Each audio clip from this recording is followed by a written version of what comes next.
Dr. Dobson and I have talked about this a number of times over the years. One of the most gratifying things that happens at the end of a speech, at a church event, or wherever, a woman will sometimes come up and say to Dr. Dobson, they'll say, "I was on my way to get an abortion, and I turned the radio on and I heard you talking, Dr. Dobson, about the sanctity of life.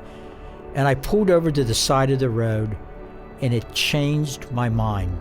I remember former Senator Santorum told the story about being on the floor of the Senate and arguing against the horror of partial birth abortion. And then many, many months later, a woman came up to him and said, "I have twins now because I was watching TV and I turned on C-SPAN and there you were debating the sanctity of life. And I started listening, and for the first time I started thinking about my plan to abort my children, and you changed my mind."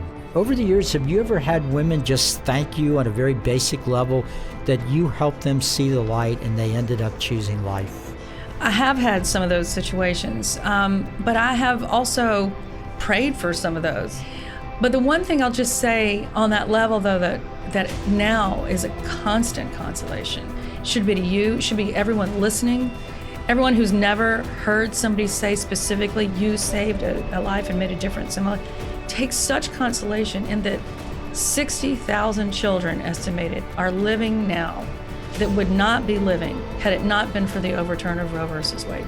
60,000, and if other laws go into effect that are caught up in courts, twice that. It should be 120,000 a year. 120,000 children is beyond the mind to imagine, but just imagine, or even spiritually adopt one of those children and know that because you decided to take this stand, children are living, and also their mothers are receiving help that they deserve. But I can't imagine any job satisfaction any greater than that. And, I can't wait to meet some of those babies up there in heaven.